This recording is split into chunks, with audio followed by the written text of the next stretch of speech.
ডাকবে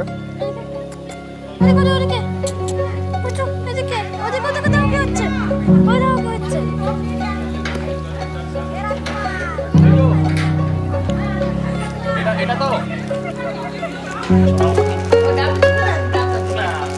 আমি পাচ্ছি না কারণ সিস্টেম বড় আছে তাহলে ঘরটা পড়ে যাওয়ার সম্ভাবনা থাকে এই জন্য করেছি হ্যাঁ একটা করেছি একটা বাদ দিয়েছি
দেখবে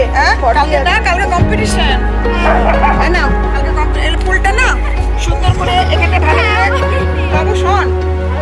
হাসিস না অনেক ঠাকুর তো সরস্বতী পুজো কালকে পারলে তোরা একটু বেলপাতা ফুল তুলবি হ্যাঁ ভালো সুন্দর থেকে বেলপাতা তুলবি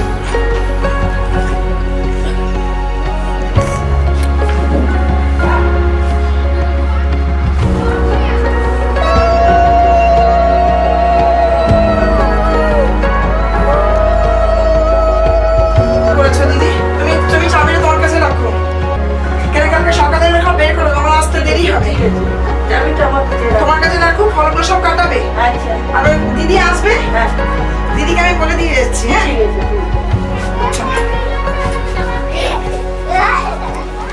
পরিষ্কার করে দিবি এসছে এদিকে চন্ডালিকা এদিকে চন্ডালিকা করেছিলাম আমি আর সোনা মিলে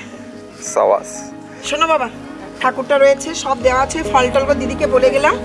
কালকে সকালবেলা সকালবেলা স্নান করে নেবে আর এই ফুলগুলো decoration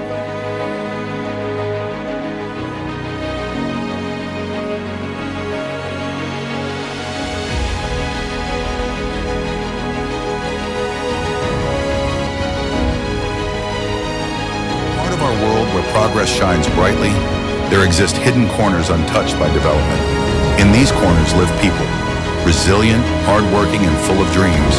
yet struggling against the weight of poverty, lack of education, and limited health care. But there is still much to be done. Thousands are waiting for a helping hand, for a chance to rise above their struggles.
যাও পরে কে আছে এসো যাও ওদিকে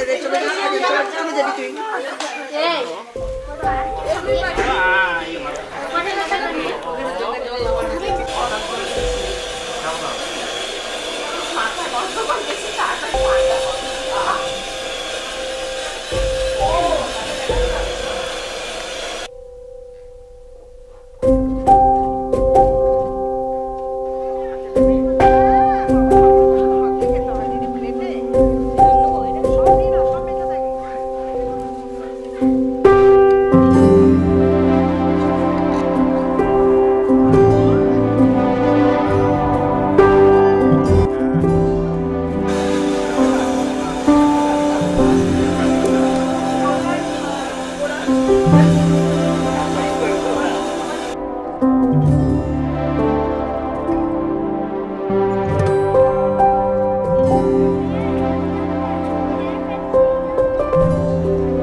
নমস্কার,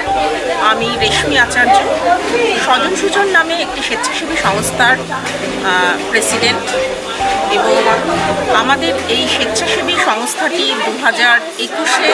registered হয়, কিন্তু আমরা করোনার সময় থেকে কাজ করা শুরু করি। সেই কাজটা রাস্তার পড়ে থাকা মানুষও হতে পারে বা যারা ঘরে ছিলেন সেই সব মানুষদের অক্সিজেন সিলিন্ডার থেকে খাবার থেকে যতটুকু পেরেছি, বিরাট কিছু না হলেও যতটা আমাদের সামর্থ্যে সেই সময় হয়েছিল নিজের মতো করে করেছি এবং এটা শুরু করেছিলাম আমরা বন্ধুরা মিলে কিছু। তার সাথে সাথে যেটা মেইন ছিল পথটার সুবিধা, যেখানে বেড়াল ওই সময়টা খেতে পারছিল না, হোটেলের সামনেগুলো হোটেল বন্ধ বলে খাবার পাচ্ছিল না, খুব কঠিন পরিস্থিতিতে তারাও গেছে। তো সেই সময় তাদেরকে খাওয়ানো, এটা আমরা 5-6 জন করার পর পরবর্তীকালে আমরা চিন্তা করলাম যে তাহলে যখন কাজই করছি তাহলে ওটা একটা সংঘবদ্ধভাবে কেন নয়, আইনত কেন নয়। তখন আমরা এটা রেজিস্ট্রেশন করানোর কথা ভাবি এবং 2021-এ আমাদের সরকারিভাবে ট্রাস্ট হিসেবে এটা রেজিস্টার্ড হয়। দুর্গাপুরের বুকেই আমরা কাজ করি, দুর্গাপুরের বাইরে এখনো অবধি আমাদের কোনো কিছু নেই। আর এর সাথে সাথে রাস্তায় যে পড়ে থাকা মানুষগুলো, তাদের সেবা বলতে ট্রিটমেন্টের প্রয়োজন হলে তাদেরকে হসপিটালাইজড করা, বা পুরুলিয়াতে আপনা ঘর আছে একটি সংগঠন যারা রাস্তায় পড়ে থাকা মানুষদের আশ্রয় দেয় সারা জীবন, তো তাদেরকে ওখানে পৌঁছে দেওয়ার দায়িত্ব নেওয়া এবং এই সমস্ত কাজে আমাদের পারিপার্শ্বিক যে আরও এনজিওরা আছে তারাও সাহায্য করে। একার পক্ষে তো সম্ভব না গোটা দুর্গাপুরকে মানে মেনটেন করা, তো আমরা সবাই মিলে হাতে হাত রেখে এই কর্মযজ্ঞটা চালিয়ে যাচ্ছি, সেটা কুকুর হোক বা মানুষ, এইভাবেই আমাদের চলছে।